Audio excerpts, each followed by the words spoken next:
petition the government for redress, to air their grievances or speak about their problems or dissatisfaction with the government. And that's actually a good thing. Whereas in China, you don't have those rights. It's a shame that people are calling their president as Taiwan Mariano Rivera. My angel. Okay. It's not my angel. Okay. It's my angel. Yeah, the former president of Taiwan before the current president. Someone said, welcome to China. Well, thanks for watching from China. I hope you are not upset by our commentary. So yeah, we're live from Taiwan, and we are happy that you are actually able to watch from China. I was worried that the firewall would catch you. The undergraduates are partying in front of the Legislative Assembly. How come the people here are cheering for Falun Gong and Dalai Lama? So the first part is a reference to the Sunflower Movement, which happened a few years back when Ma Ying-jeou was still president. Ma Ying-jeou was trying to push through the legislature of Taiwan a trade bill with China. The students were worried that this trade bill would put Taiwan's eggs in one basket, so to speak, in China's basket. They were afraid that Taiwan would become too dependent on China for trade, and that China would use dollar diplomacy in order to exert more influence over over Taiwan. So the students demonstrated at the Legislative Assembly, and it was known as the Sunflower Movement. And in the end, the students were successful. This trade bill was shelved or tabled, and the rest is history.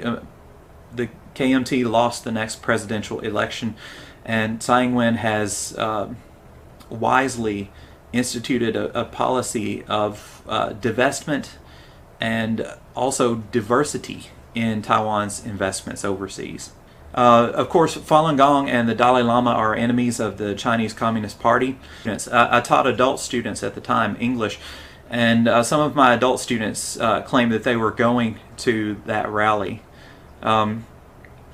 So it's nice to hear from someone who's actually there.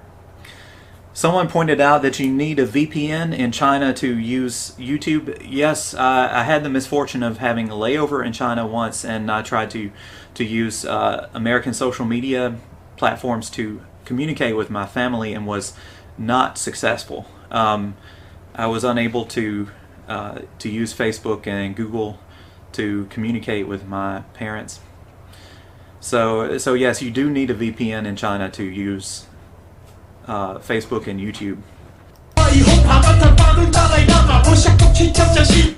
That John Cena from Taiwan knows nothing about wrestling, so don't be too sensitive.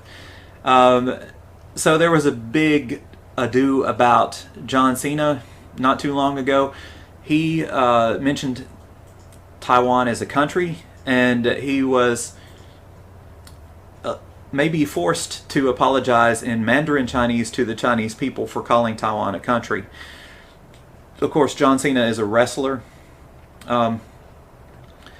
So yeah, the Taiwanese people made fun of John Cena for issuing an apology to the Chinese netizens and little pinks for calling Taiwan a country.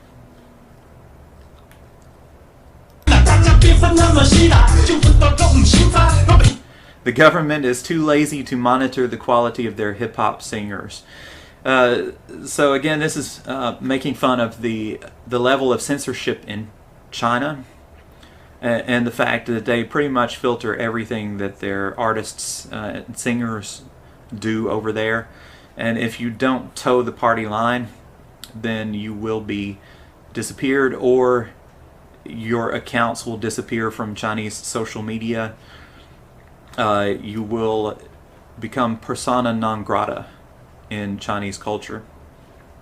And I've noticed in Hong Kong, unfortunately, that's been happening a lot. You know, even teachers are forced to watch what they say in classrooms in Hong Kong nowadays, and it's a shame.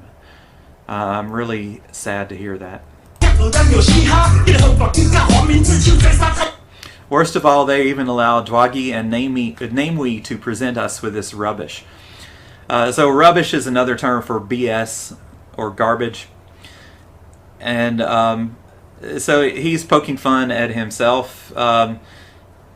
He's saying that, you know, to the communist government in China and the Little Pinks, this will be considered garbage, as probably their other song, or Namewee's other song, Fragile, was considered garbage by the communist government.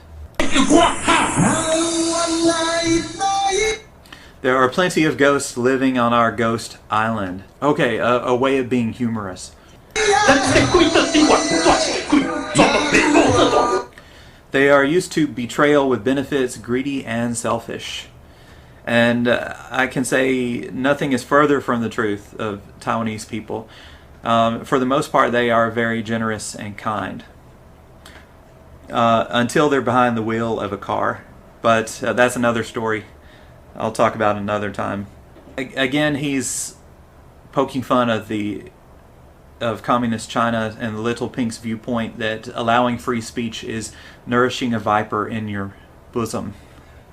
Okay, so the ghosts on Taiwan are the pro-communist party people.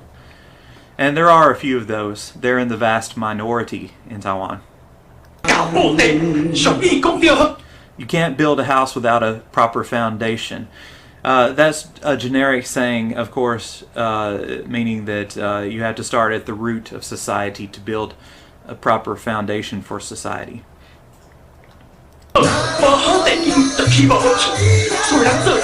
So we shouldn't act nepotistic and change attitudes frequently. And I pointed this out before about authoritarian governments. And the problem is, with so much power concentrated into the hands of a relatively small group of people who are not elected and cannot be removed from office by the people, you have corruption. And that corruption manifests itself in nepotism. To solidify the power of the ruling party or the ruling person, they will hire loyalists, friends and family to important positions in government, and this is exactly what's gone on in China and other authoritarian countries. So the people of those countries don't have an opportunity to make much needed changes in the government.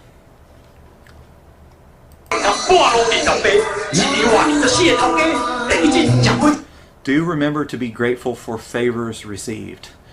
I guess this is also poking fun of authoritarian governments like the Chinese government.